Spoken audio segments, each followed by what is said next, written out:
कथा गायन भगवान की सेवा है। गुरुपद पंकज से तीसरी भगति चौथी भगति मम गुण गण करई कपट तेजिका चौथी भगति मम गुण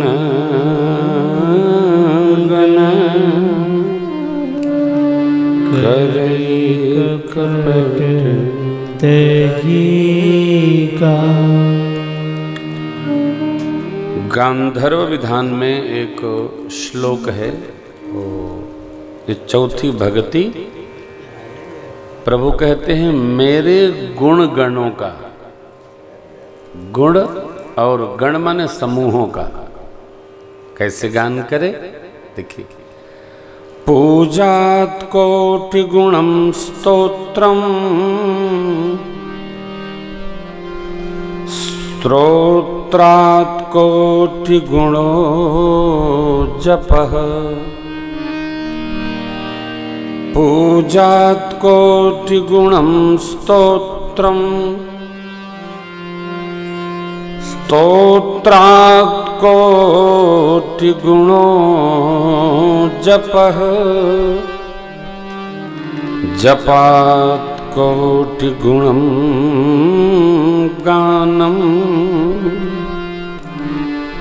गानात् परतरम नहीं गानात् परतरम नहीं। अर्थात पूजा से करोड़ गुना फल स्तोत्र के पाठ से होता है। भगवान के भगवती के निमित्त कोई भी स्तोत्र का पाठ करे ना, मैंने उनका वंदन भाव से भक्ति करे ना। श्रवणम कीर्तनम विष्णु स्मरणम पाद सेवनम अर्चनम वंदनम, वंदन भाव से भगवान की भक्ति। स्तोत्र से करोड़ गुना फल भगवान नाम जप से होता है, तथा जप से भी करोड़ गुना फल भगवान के गुण समूहों के गायन से होता है। चौथी भगति मम गुण गण करई कपट तेजिका।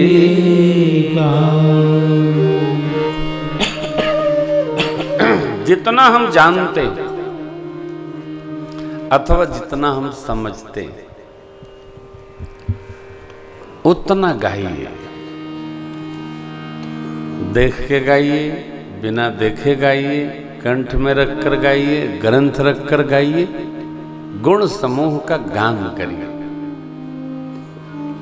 भगवान के गुण समूह का गायन करना ये उत्तम प्रकार अर्थात करोड़ गुना श्रेष्ठ भक्ति है। बस गाइए तो उसमें उतरते जाइए, उतरिए। परमात्मा श्री रघुनाथ जी पुरजनोपाख्यान प्रसंग में श्रेष्ठ जनों पुरजनों से ये निवेदन करते हैं कि हे भाई, इस शरीर का फल विषय भोग नहीं है। इंद्रियां विषयों के रस में इतना डूब जाती हैं वो थकती नहीं। इसलिए पूज्यपाद गोस्वामी जी कहते हैं विनय में, बुझे न काम अगिन तुलसी कहूँ विषय भोग बहु घीते मन पछितई हैं अवसर बीते। मनुष्य का जन्म पाकर भी यदि भगवान का भजन नहीं बना, हम भगवत रस में नहीं उतरे, अवसर बीते। जबकि ये भी पता है कि हमारी अवस्था कब तक रहेगी इसका कोई प्रमाण नहीं है। भगवान में लगता जीव भाग्यशाली है, विषय में रमता जीव अभागा है। सुख इंद्र जैसा सुख भी मिले तो स्वल्प, अंत दुखदाई। स्वर्ग भी मिल जाए तो अंत तो गत्वा सुखोपभोग के पश्चात मर्त्यलोक में ही आना है, मानव तन में आना है। इसलिए कौन कह रहा है? महत्वपूर्ण है, सरकार कह रहे हैं, नर शरीर पाकर और विषयों में मन को जो रमा रहा है वो अमृत गिराकर और विष ग्रहण कर रहा है, संग्रहण कर रहा है, संग्रह कर रहा है। तो उसको कौन भला कहेगा जो पारसमणि भगवन नाम छोड़कर, भगवत भजन छोड़कर और घूचियों का बोरा बोरा भर ले, कौन भला कहेगा? चार आकर, चार माने देखिए 4 प्रकार से जीव का जन्म होता है। गर्मी से, श्वेद से, मच्छर, चूहा और पतंगे, ये श्वेद। सिर में कौन सा कुछ लगा है, बाल में भी वो जम जाते हैं, क्या बोलते हैं उनको, जूं जम जाते हैं, जूं हैं? एक पीलू होता है वो दीवार पर चढ़ता रहता है, तो किसने उसको कहा कि आओ, लेकिन वो भी एक कोठी है। आकर 4 स्वेदज, गर्मी से उत्पन्न होने वाले। किचन में, रसोई गृह में वो आते हैं, क्या नाम उनका, वो माताएं मारती रहती हैं, हीट झाड़ू लगाती रहती हैं, कॉकरोच। ये भी एक योनि है। उनको क्या कहते हैं?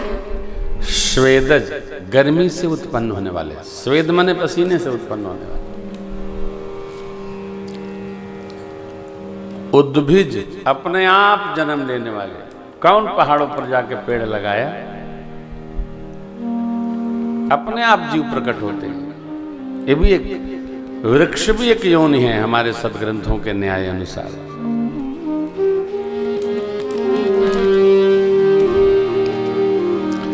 अंडज, मां के अंग से अंडज स्वरूप प्रकट होने वाले, जन्म लेने वाले, और अंड से जिनका जन्म होता है उनको अंडज कहते हैं। जरायुज, मां के अंक में जरायु में लिपटकर जिनका जन्म होता है उनको जरायुज कहते हैं। आकर 4, लेकिन योनि कितनी है? अब तो 84 लाख योनियां हैं।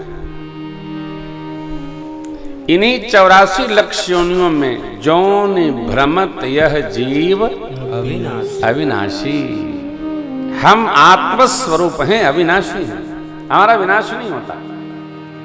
किसी ने पूछा था, महाराज ज्ञान रहने पर भी संसार में आसक्ति संभव है क्या? अरे भैया, दोनों 2 दिशा है, एक पूरब है, एक पश्चिम है। उलट पलट, ये दीवार है, ये दीवार है, दोनों को मिला दीजिएगा तो रहेगा क्या घर? नहीं ना। रेल की पटरी है, एक इधर है, एक इधर, दोनों मिल गई तो जय जय सीताराम। ज्ञान होने पर, ज्ञान होना क्या है? ज्ञान स्थिति है। ज्ञान हो जाए तो उसके बाद आसक्ति का कोई मोल नहीं, कोई स्थान नहीं। प्रश्न ही तब तक खड़ा है जब तक ज्ञान नहीं होता है, बोध नहीं हो जाता है। अब ज्ञान रहित है जीव तो वो न भक्ति कर सकता है, न मुक्ति कर सकता है। कई बार तो हम जो करते हैं ये भी नहीं जानते कि हम क्या कर रहे हैं। ढंग पता चले। किसी ने पूछा कल प्रश्नोत्तर में, पूज्य श्री,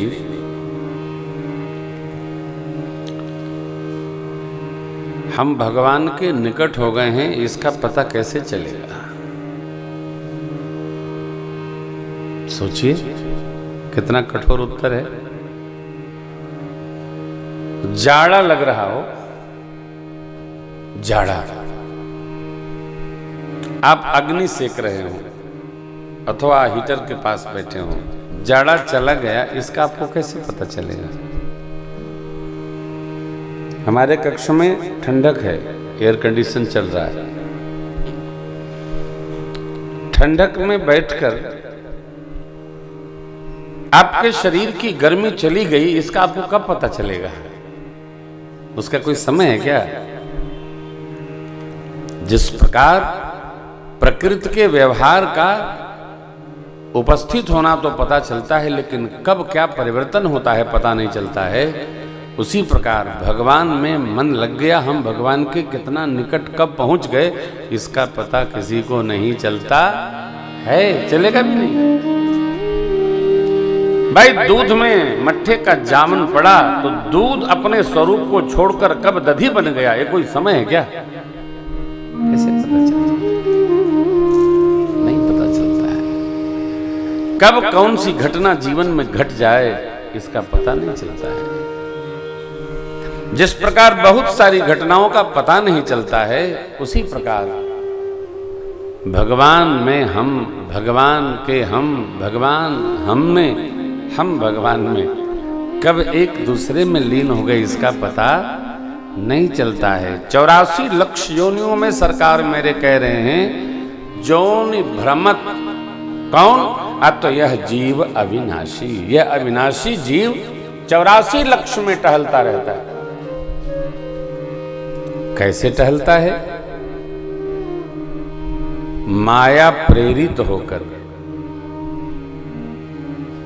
माया की बड़ी निंदा करते हैं लोग। दो बात बड़ी कठिन है और कठोर है। जिसमें हम बैठे हैं उसी की निंदा करते हैं। हम कालिदास जी महाराज आशीर्वाद के पहले वाले, कैसे हम अपने आश्रम पर बैठे हैं, यहाँ ये कमी है, वहाँ वो कमी है। अरे तेरा घर है, कमी है तो ठीक कर। और यहाँ रहने का क्या लाभ? अपने घर में ही रहकर, इस संसार में ही रहकर संसार की जो निंदा कर रहा है वो कहाँ भाग्यशाली है? संसार निंदा करने योग्य नहीं है। संसार में परमात्मा ने सब सामग्री बनाई है, भगवान की बनाई सामग्री की निंदा करने योग्य नहीं है। किसने बनाया? भगवान ने बनाया। भगवान श्रेष्ठतम हैं, श्रेष्ठतम की कृति की निंदा क्यों करते हो?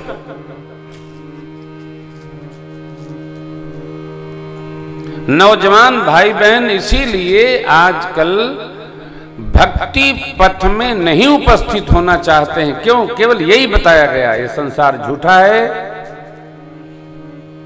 ब्रह्म सत्य है, परमात्मा सत्य है और संसार झूठा है, माया है।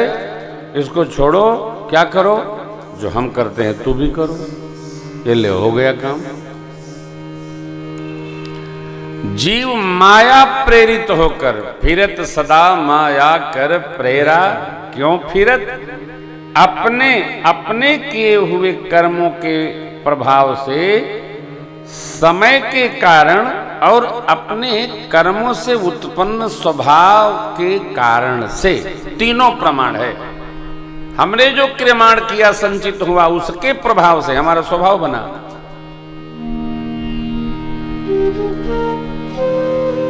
उसके अनुसार हमको कुल प्राप्त हुआ।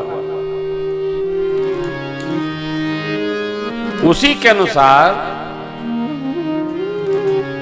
हमने अपने समय को जैसा चाहा वैसा बनाया। सब हमारी कृति है, परमात्मा की कोई कृति नहीं। ये जीव ही, जीवात्मा ही परमात्मा की मात्र कृति है।